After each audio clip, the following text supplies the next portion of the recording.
Page number 29 this morning.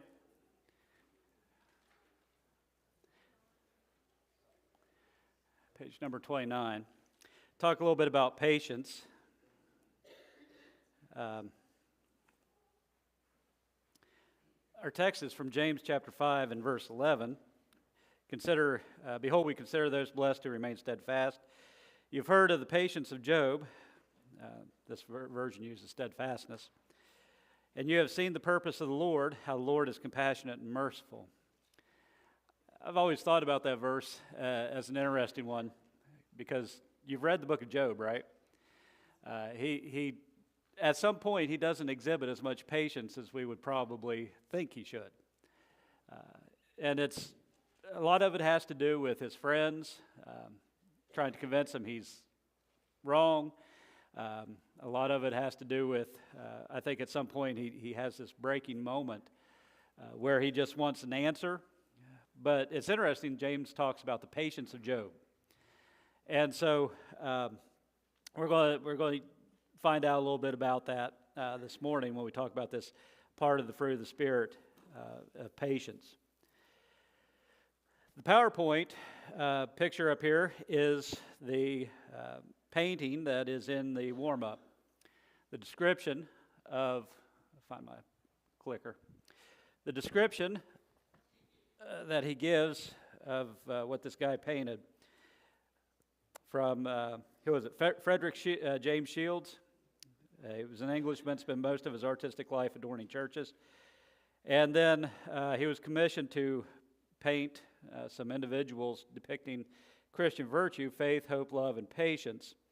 And this is the one of patience. The internet's a wonderful place because this is how I found it. And all the description that he gives, if you look there on page 29, depicted as a winged woman. So there's her. I don't know why my hand shakes so bad as it does when I use this. I apologize. There's her wings that are described there, invoking thoughts of angelic beings, chained to a sundial. There's the sundial. Her powerful wings and arms are encircled by a thorn vine. It's kind of hard to see, but maybe you can catch it a little bit down there. It goes around. She is a figure held in check, not allowed to move. If you look closely, you see she carries a Bible in her hand. She's a messenger with the word from the Lord to carry into the world. At her belt hangs a scythe. It's kind of right there. It's a little one. It's right there. A tool used to cut the encircling bramble, but it's not used. Across one shoulder is slung a yoke. That's pretty easy to see. Tool for work, but now it's idle. Her face is not looking outward, but she's looking down at her feet. Reading the shadow of the sundial, or you see the lamb that's laying there.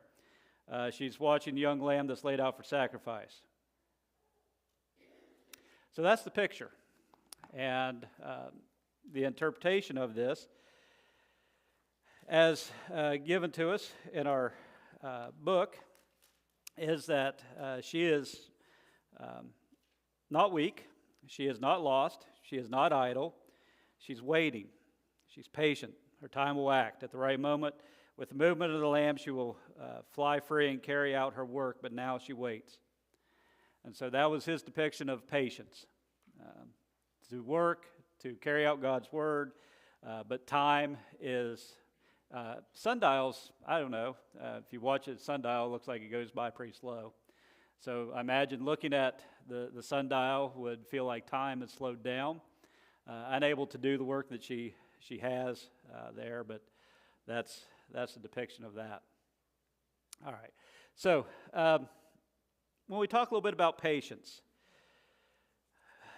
it is something that's hard for all of us to do, I think. We want things to be quick. We want things to be fast. We want things to come in a hurry. But sometimes patience is hard. We struggle with that idea. How would you define patience then, as question 1 asks? How do you a lifelong suffering? Well, Yes, Hebrews chapter 12 is, in verse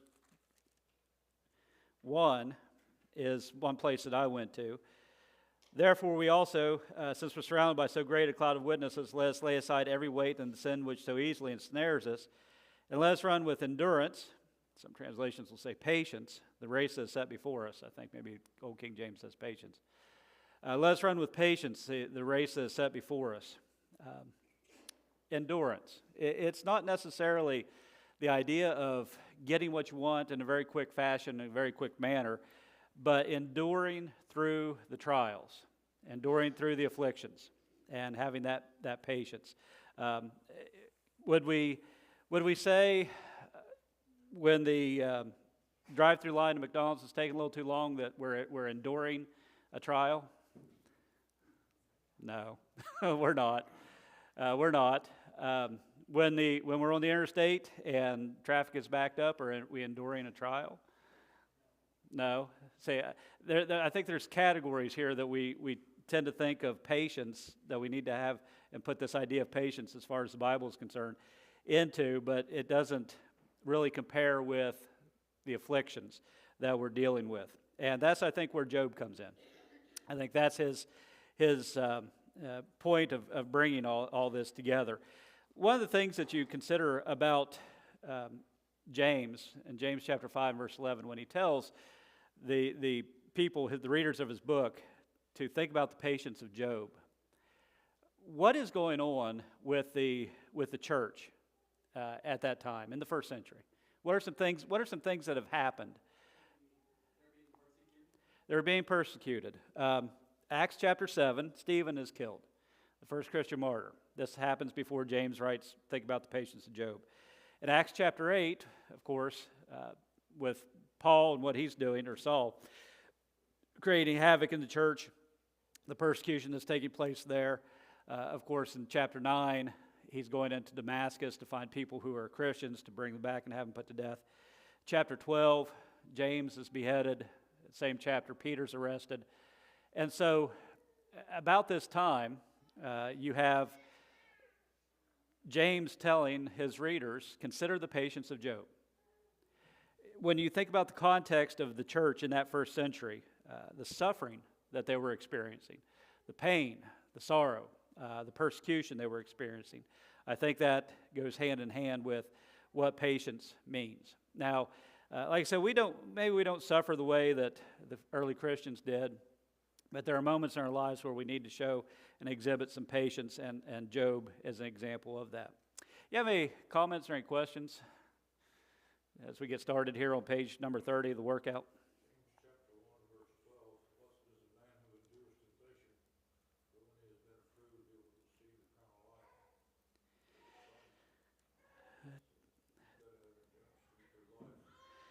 And that's what patience is. It's an endurance to be able to continue on, endures temptation, and that's when we'll be approved.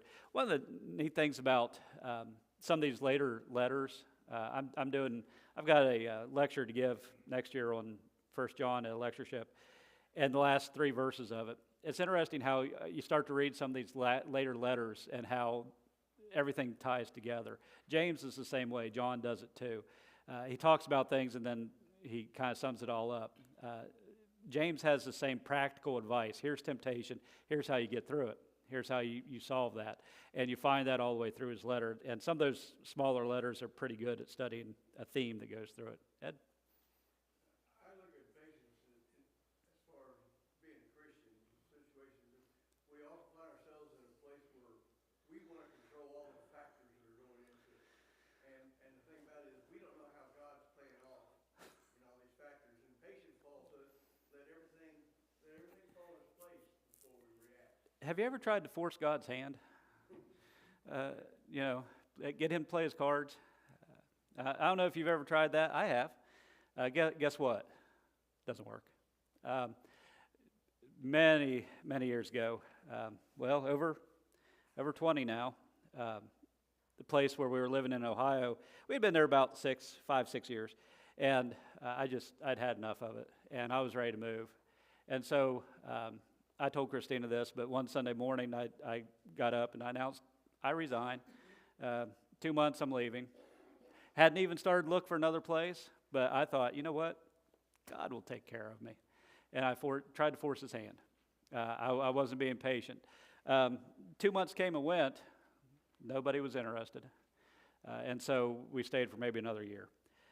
And then God found the time for me to move. So sometimes we try to put all the things in place as we see fit, when really it's God dealing with us and his time frame that we need to keep in mind. That's a good point.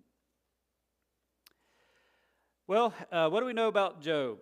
The story of Job takes place in 2 locations. That's on page number 30 under the workout. The throne room of God and the land of Uz. Job 1 and 2 tells of a man who had it all. And you remember your Bible classes about that. We seem to study Job 1 and 2, then Job 30 through 42, or 3 through 42 as one lump sum. And we really do a disservice to that, because while 1 and 2 are interesting chapters, the rest of the book explains the reaction that Job has to those chapters. And so here's a man who had it all. He had family, he had wealth, he had influence.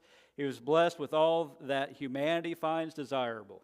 His blessings were the result of well-lived life and a relationship with God.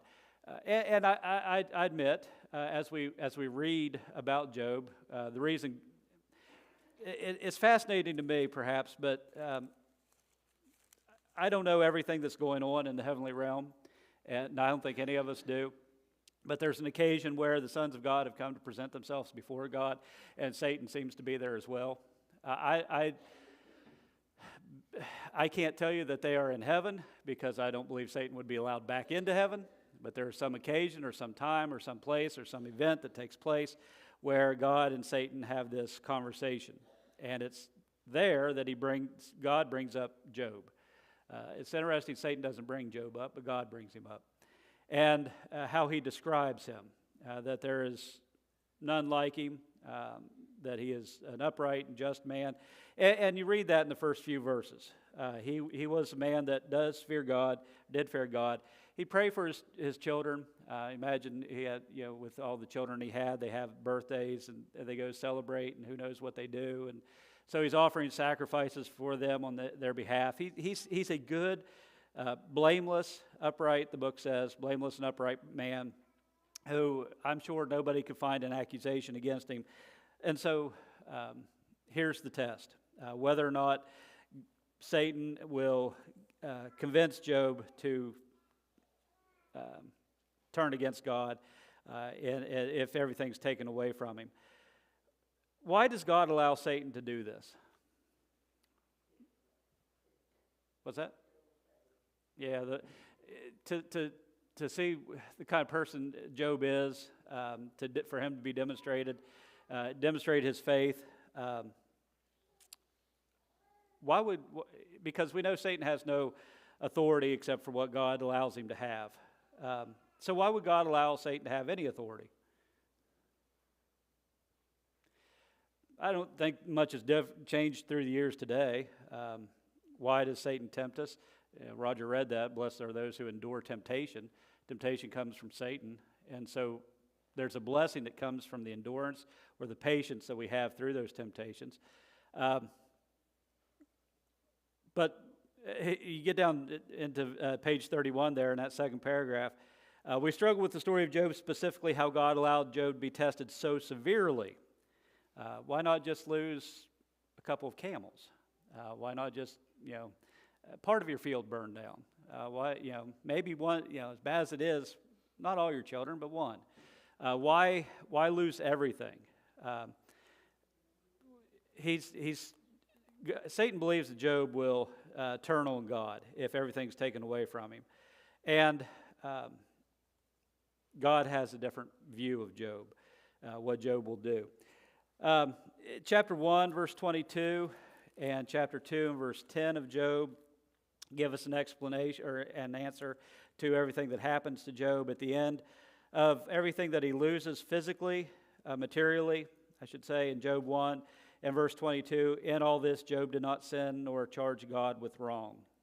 He recognized that everything that he had came from God, And so if the Lord gives, the Lord can take it away. And he did not charge God foolishly. In chapter 2 and verse 10, now his health, him personally. It's one thing to lose your material possessions. It's another thing for the health to be afflicted. And he has pain from boils on the top of his head to the bottom of his feet, and the things that he's dealing with. Verse 10, his wife has encouraged him to curse God and die, just be done with it.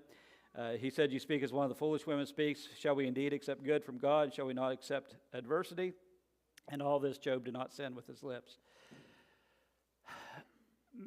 Who knows what Job was thinking at this point? I say who knows. What he expected. We know what he was thinking, but maybe what he expected to happen next. I mean, what else could he lose? Maybe his wife, but even his wife is already encouraging him to curse God. And can we blame her, by the way, as a side note? Did she lose children? Did she lose possessions? Does she see her husband suffering? I see more. I have more sympathy for her than I used to. But what's happening next? What can happen next? And so Job waits, and his friends show up, and they start to have this discussion. Job 9 is where our book gives us these lessons about patience. Job 9, so if you want to turn over to there, we'll begin looking on page 32 with these three. Job 9, 1 through 12. Would somebody like to read that section for me?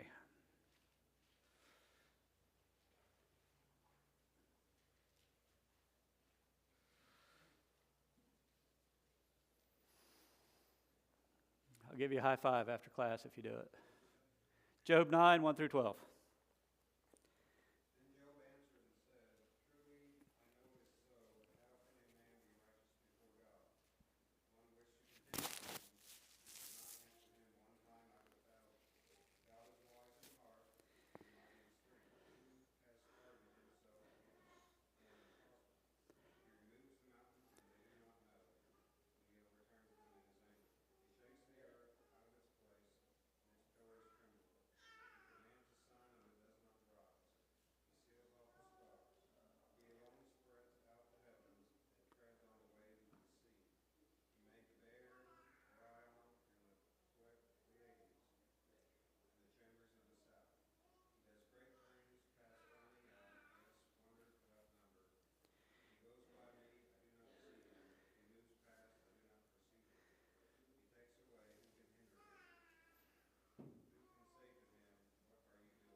That last question, I think, is the key to all this. Patience acknowledges the sovereignty of God. And when you think about the beautiful sovereignty of God, who can ask God, what are you doing? First of all, if you could ask God, what are you doing? Do you think God would answer you? No. Because his ways are past finding out. And even if he did tell you what he's doing, could you understand it? Probably not. And I think about the reason behind that is because when God was on this earth and he was explaining things to people about a kingdom, about a church, about salvation, they didn't understand it. What's God doing? Here's what he's doing. And he's explaining it and why he's here. Came to seek and save the lost. Okay, are you going to drive Rome out of Israel now? They still didn't catch it. They still didn't understand. So when you think about the sovereignty of God, we've got to remember that God's in control. Patience helps us do that. It acknowledges that God is in control, that he controls the circumstances and situations in which we find ourselves. Now, let me ask you, does he micromanage our lives? Because some people will take it to that extreme. If I've got 2 boxes, different types of cereal in my cabinet, that God chose the one for me to eat this morning. To that micromanagement. Do you think God micromanages those things? I don't think so. What does God control in our lives?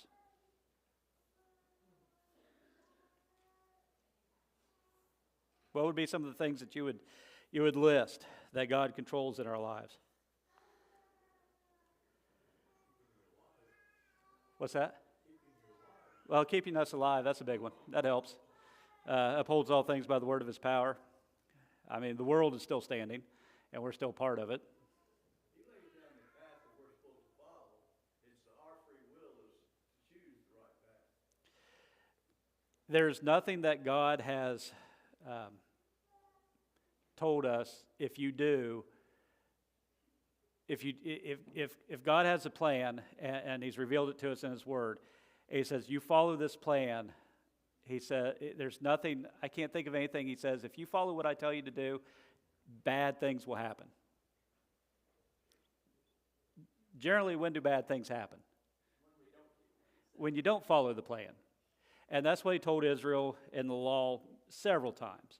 You do everything I've commanded, everything I've instructed, the blessings will flow upon you to where you can't stand it. You don't do what I tell you, the cursings will come upon you to where you can't stand it.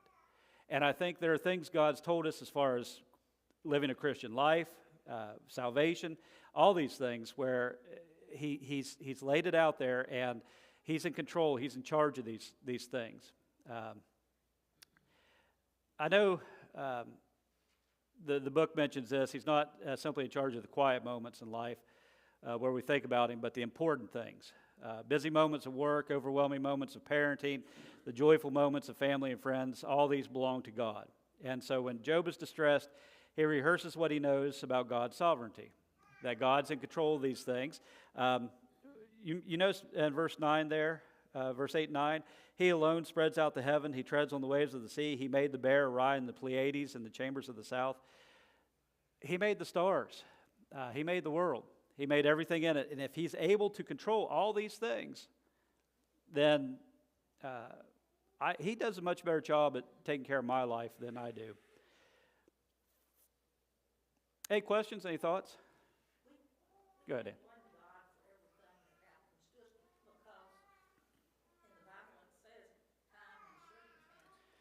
Happened to everybody. So it doesn't matter if you're healthy, rich, poor, Yeah. things happen naturally. Yes, there are things that are the natural consequences of just being a human being. That, you know, it's a result. There are things that are consequences of our choices that we've made. There are things that happen to us based upon the choices that others may make. Person runs through a stoplight and hits you broadside. That wasn't your decision, but they made that choice. And then there's just things that we can't explain that are just natural and things that do take place. So not all sufferings because of sin, but sometimes it just happens that way. Richard?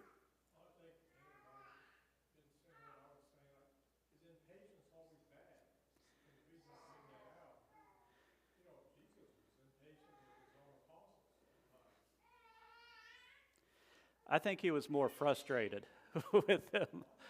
I say.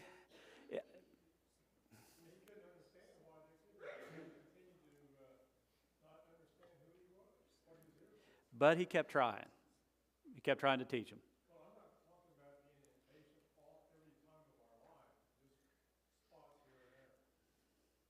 There are moments where he grieved because of the hardness of people's hearts. I think there are times where he's frustrated, tired. Have you not read? He tells the Sadducees about the resurrection. You should have known these things. And so I think there are moments where his character is such of, you should be getting this by now. But at the same time, his patience with the religious leaders, he seems to be more frustrated with. When it comes to the common people, he's very patient with them. The woman who touched the hem of his garment, he stops and he turns around and addresses her. He shows a great deal of patience with them. Patience is, but still, and through it all, Jesus was in control of everything that was happening to him. Still, the sovereignty of God there as well. All right, let's read the next section. This is 13 through 24. Somebody would like to take that? Job 9, 13 through 24.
All right, patience teaches us that God moves first.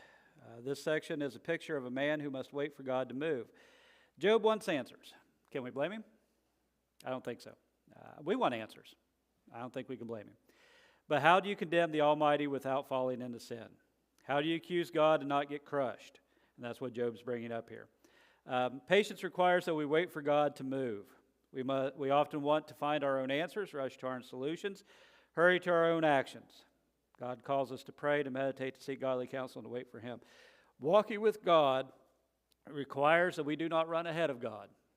And that's what I mentioned a little while ago. Sometimes we run ahead of God. Jonah's an example of that. He tried to run ahead of God, get out in front of what God wanted him to do, and do something different. Sometimes our lack of patience it causes us to think, I can accomplish this faster than God can accomplish it. Can't think of the Galatians 4, I think. I'll give you the right verse.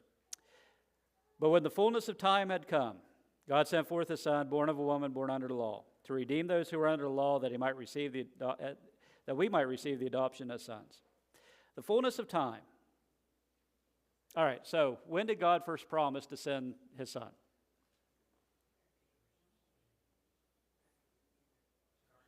Genesis 3. Genesis 3:15, God made the promise. How long did it take? A long time. Millennium. Thousands of years for it to be accomplished. In the fullness of time, God sent forth His Son. We were reading the section in Judges last night about Samson, and thought it was interesting, the circumstances around the announcement of his birth, when Manoah and his wife found out that she was going to have a child. The angel of the Lord appeared to her and said, "You're going to have a child, and he's going to be a Nazarite from the womb. Don't you drink anything, strong drink or any of that. He's going to be a Nazarite from the womb." She went and told her husband. He was unsure of what had happened. Saw the man again, is given the reassurance. They come to the conclusion that we have seen the Lord. We're going to die. And his wife says, well, if he wanted to kill us, he would have killed us instead of asked for a sacrifice. I think about those moments where the promise had been made of a Messiah coming into the world. A lady who could not have a child, for whatever reason it may be, the reason it was something socially in a bad situation, because they couldn't provide an heir for their husband. You think of Sarah, you think of her situation. Here's Ishmael, take her. No, or Hagar. Ishmael's not the heir. You think about her situation, but you think about Sarah and Rebecca and Rachel, and you think about all these women. And here's this one that has the angel of the Lord, in my estimation, is Jesus Christ pre-incarnate, speaking to her, saying, you're going to have a child. I wonder what she thought at that moment. Am I the mother of the Messiah? Am I the one that's going to give birth to the Redeemer of the nation? Everyone thought, and that's one of the things the women in the Old Testament were thinking about, to have this child. In the fullness of time, God sent forth His Son. God had a plan. He had the person picked out. He knew it was Mary. He had all these things taken care of. God moves first. We can't run ahead of God. We can't think before God. We can't believe we're doing what God wants us to do when God hasn't begun to carry out His plan yet. So patience teaches us that God moves first. All right. Let's see. 25 through 35. Let's finish this chapter out. Who wants to read that? All right. Now my days are swifter than a runner. They flee away, they see no good. They pass by like a swift ship, like an eagle swooping on its prey. If I say, I will forget my complaint, I will put off my sad face and wear a smile. I am afraid of all my sufferings. I know that you will not hold me innocent. If I am condemned, why then do I labor in vain? If I wash myself with snow water and cleanse my hands with soap, yet you will plunge me into the pit, and my own clothes will abhor me. For he is not a man as I am, that I may answer him, and that we should go to court together. Nor is there any mediator between us, who may lay his hand on us both. Let him take his rod away from me, and do not let dread of him terrify me. Then I would speak and not fear him, but it is not so with me. All right. So patience seeks a bridge to God first. Job speaks of a mediator. There's a couple of verses here somewhat interesting. 32, 33, he is not a man as I am. Was that ever resolved? Yes. Jesus had to come in the form of a man to understand, not that God doesn't understand us, but the writer of Hebrews tells us, yet he learned obedience by things which he suffered. The physical pain was something that God could never experience until Jesus had come. And so, finally, Jesus is a man. But verse 33, there's no mediator between us who can lay his hand on both of us. There's no one that could lay their hand on God and lay their hand on man and say, I'm going to stand between the two of these and mediate this problem. Until who? Jesus. And that's, again, what's so special about him. And so patience tells us that we can't go through life alone. We need a mediator. Job said there's no one there to mediate for me, but the great thing is for us, we have a mediator, and Jesus Christ. Patience requires that we seek the path of the cross, not the path of ease. The way of the cross is long and sometimes hard. It calls us away from easy answers to walk the path with the best answers. It calls us to give of ourselves and time to God first. And so, as Job mentions here, in his suffering, he wishes there was somebody that could be able to stand between him and God. And thankfully, we have that with Jesus Christ. All right. Any thoughts there? We got a few minutes left to get to these questions. All right. How would you define patience now? Anne said it was endurance through our suffering. Would anybody disagree? Who disagrees with Anne? Raise your hand. No, just teasing. I think that's where we're at. Steadfastness, constant endurance, not swayed from a deliberate purpose, but we're fully serving God. Question 2. What does James 5, 7 through 11 tell us about patience?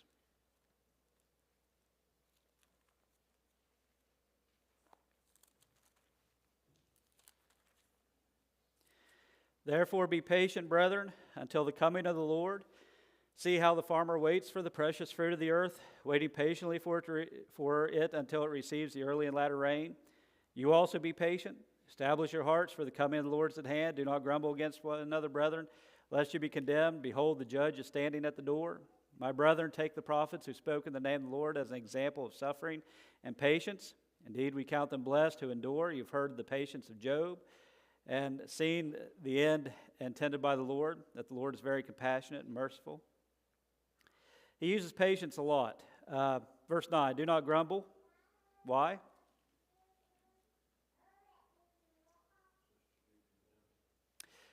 God's close. God's near the door. So be patient. How does the business of life impede our ability to be patient? What do you think? We are a very fast-paced world, to say the least. Yes.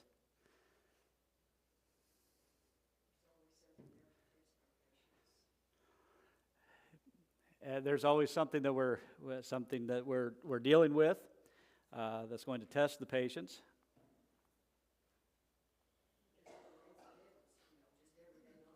Mm-hmm.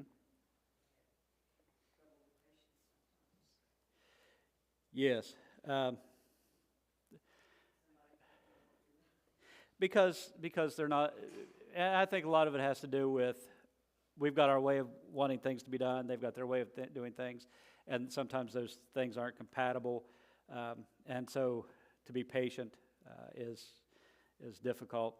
One of the things where I learned patience the most, in Fairfield they put a fence up in the backyard of the house, and there's a guy, God bless him, he knew exactly how to put a fence up, right? And as I stood there and I'd watch him, I'd think, that's not going to stand. That's not going to stay up straight. The fence is going to lean if we do it this way. But he was sure it was going to work. By the way, the fence leans now. But to stand there and have your way of what you would do it, how somebody else would do it, being patient with others is oftentimes difficult to do. How does Job challenge our desire for immediate patience, or immediate answers, I should say? Did Job ever get an answer? He never found out why his family died. He never found out why his servants were killed. As far as we know, as far as the text is concerned. The only answer he got from God was, I've got a lot of questions. If you can answer these questions, then I'll answer your questions. And at the end, Job says, I abhor myself, I repent in dust and ashes. And then God blesses him, gives him more children, gives him more material wealth. And it never seems to me, at least, that God ever says, I had this conversation with Satan, and he thought he could turn you against me. He never got the answer while upon this earth. And so, do we want answers to everything? Yes. Does God give us those answers? No. And so, I think question 5, that's how Job teaches us to be patient. We're not going to get the answers. We're not going to receive the answers we want, perhaps, many times. But God is still in control. He's still omniscient, all-powerful, all-knowing, sovereign, and He will take care of these things in our lives. A lot of people think that we're going to get the answers in heaven, but I tend to think it won't be valuable. Won't make any difference to us. I've got more questions about, what song did Paul and Silas sing in prison? I wonder about my life. I'm more interested in some things like that. But I think you're right, Ed. It's not going to be of any value to us to understand why God did the things that He did, other than to know that the testing of our faith produces patience. Nobody. And that's sometimes where we've got to be careful. God's ways are not men's ways. We've got to be careful where we think we know what God's doing and that God will bless us because of what we're doing. Again, reading through Judges, remember Micah and his idols? I may not remember that story. But Micah is a man that found himself a Levite who offered to be his priest. He had household idols, and at the end he said, now surely God will bless me for what I'm doing. And there are times in our lives we think we're doing these things, and now surely God will bless me because I'm doing these things. And we don't know what God's doing. We don't know the purpose He has for us. And so let's just thank God for what He has blessed us with and leave it at that. All right. Well, that's all for me. You get kindness with Ed next week. One of the kindest men I know. So we'll turn it over to him next week. Thank you all. Appreciate it.